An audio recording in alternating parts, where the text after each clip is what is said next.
Hi guys, and welcome back to another video. This can be part 27 in our playthrough as the Egypt series.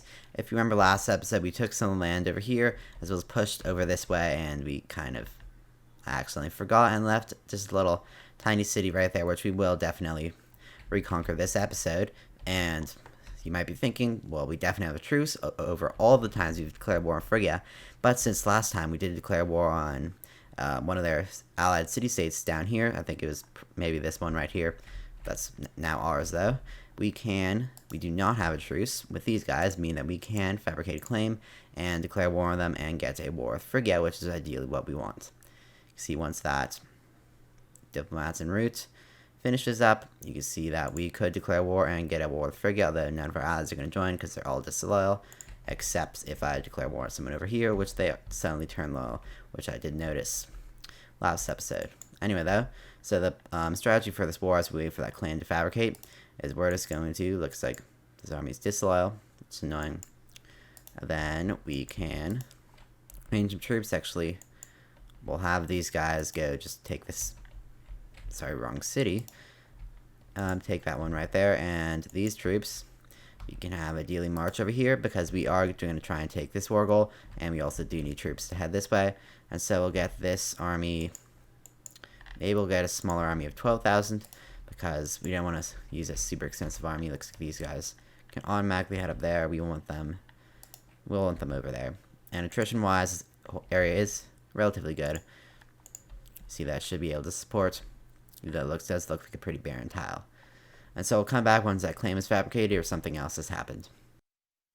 And at long last, probably a couple in-game years later, we finally have a province. I don't know if us being a great power slows it down or not, but it took absolutely forever. But now we can invade. You can see the reason we didn't go much up in money is because I did have did choose one of these that did just get us up in pop conversion speed, because we definitely do need that in terms, because literally all of our culture is Macedonian. I don't know how these guys are Macedonian all the way up here. Macedon doesn't even exist anymore. We annexed them, but it did cost quite a lot of money. But we are going up a ton a month, so I thought it was fine. And so we are going to obviously declare war. So declare war, Phrygia will join in. The two of our allies are now going to join, and we don't really care. Phrygia becomes enemy war leader, and you can see that we only got. Never mind, I was looking at my tab. We only got war with Phrygia's allies instead of their subject states because we're declaring war on a fellow subject state.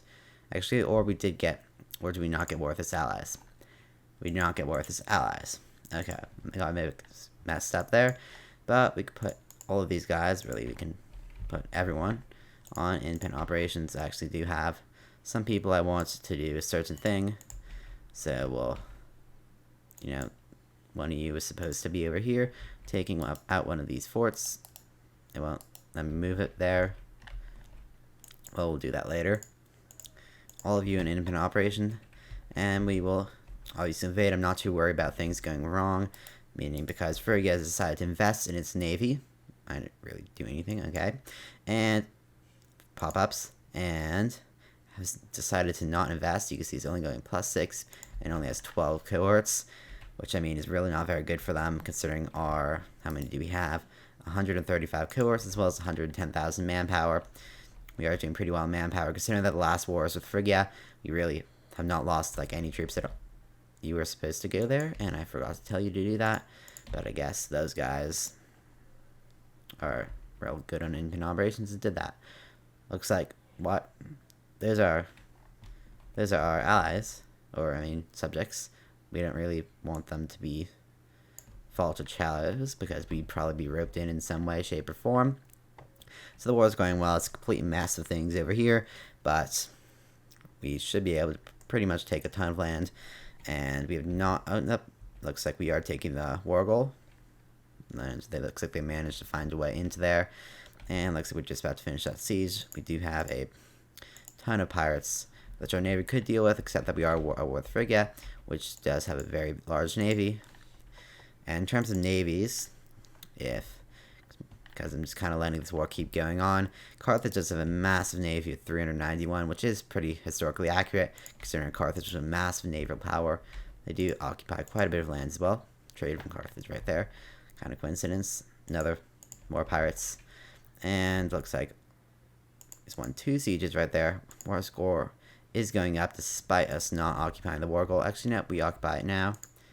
Yep, we occupy it. We just finished occupying. And so, looks like we were able to become friends with some of our allies, which is fine. I keep saying allies, but they really are subject states. So we took out this little bit. We definitely want to remember to take that because it's kind of an important bit of land because there's a bunch of mountains right here. And that's kind of a way to go through.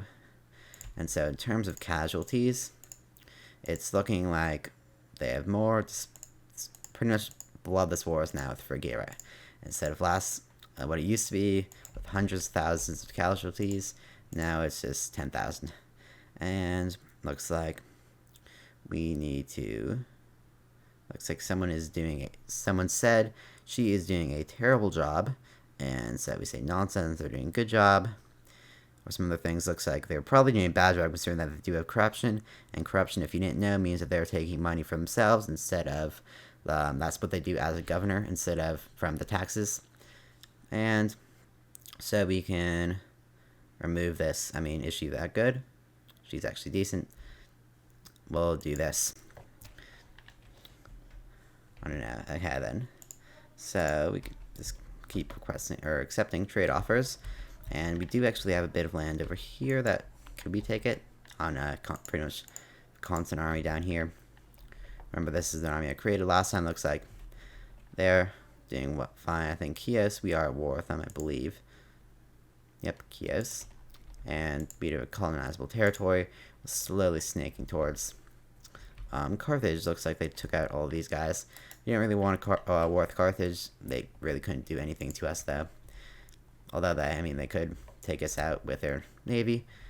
We do patrol most of this area, and we could technically transport troops as long as we kind of make a bridge and separate Phrygia, which would actually be a decent idea, because that would be pretty bad for Phrygia if they had a foreign nation kind of separating them in two. It looks like Phrygia has, for them right now, a very large army of 2,000. It's a lot of green right there, so I guess we'll go with that one. Oh, and a civil war. That was probably not the right one. Alipme family, Theod family, and some other kind of minor people have decided that they really don't like us.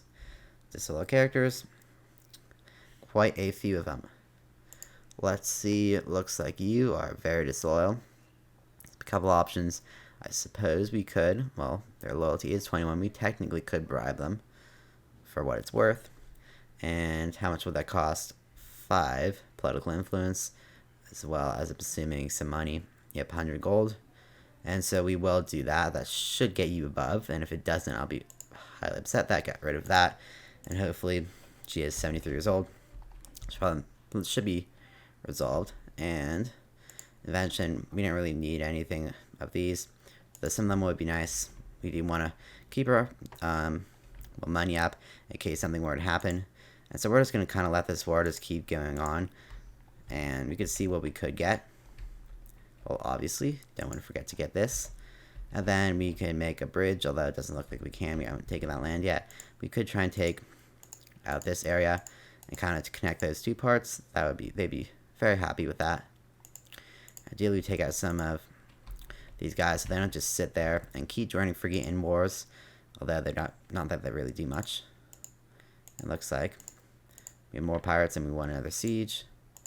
Another trade route from the Seleucid Empire, and they would allow us to do this. We're not going to do it quite yet. We only have 66 in war score. And, oh, looks like we are occupying some Thrace right now. I don't think we need 19,000 soldiers to do that, but we'll accept that.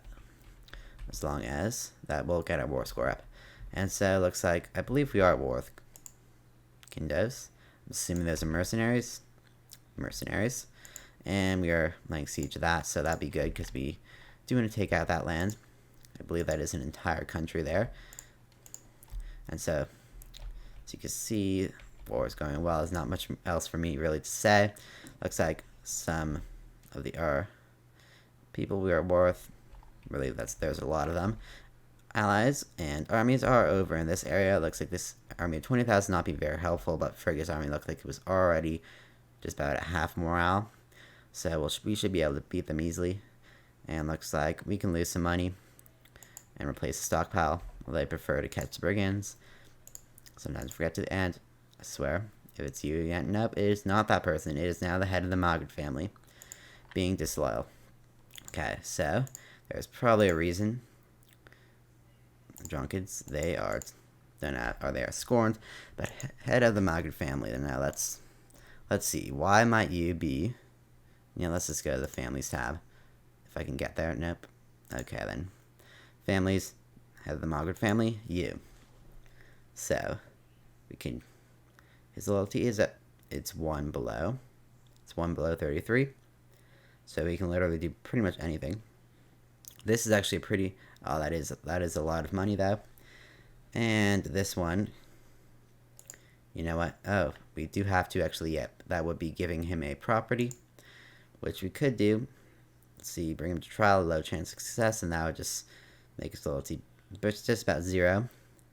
And so, yep, we can just grant him holding. Let's give him a absolutely terrible place. Scroll down, select this person, place.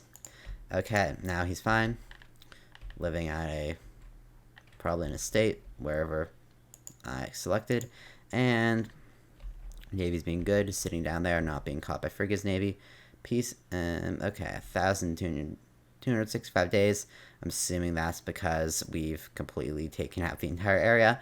That is a disadvantage of taking the Wargle first, because then people are like, you've taken the Wargle, why don't you just take the land already? So we are just about at maximum war score. So we should be probably trying to sue for peace around now. So we'll take that bit. And ideally, we have a bridge to connect those 2 parts. Oh, these are very expensive. Nope, we just already had a very expensive bit of land. So let's see, we only have 2 possible left, so it's not like we could really do much after this, even if we kept the war going, because that's literally the maximum we can make. So we'll do that. That should be fine. Actually, I'd like to take this land, but it does not look like we occupy it. Maybe we're not at war with them, so we'll hit OK, and that's it. We completely took out 2 countries, and we got quite a bit of land. No governance needed. I'm assuming this is kind of add on to one of the other governorships. And so that is going to be about it for this video. We just do another war with Phrygia. I know, probably, if you're just new, you're probably confused at how we have war with Phrygia literally every video, but that's essentially what we're doing, trying to just take out Phrygia, and then once we get enough, let's see, decisions. Reunite Alexander's Empire, we did, is that new that we just took? I don't know. Looks like we have taken everything from Phrygia that we technically need. Although we might want to just keep pushing towards them, because that would just give us a bunch more land, as well as this land gives us all this manpower and taxes to declare war on the Seleucid Empire, as well as Mara. Although by the time we get to Mara, we'd be the most most powerful country in the world, or in this area. And so looks like 123 cohorts compared to all 135, and their economy is just about as good as ours, so we're not quite ready to declare war on the Seleucid Empire, considering that they have allies as well as subject states that are much more powerful than ours, like these guys as well as these guys. They look pretty big. They're not super powerful for their size, but they're still relatively powerful compared to the Starfish Nation and the 2 other island things that we control, I guess. So that is going to be about it for this video. Thanks for watching, and I will see you again next time.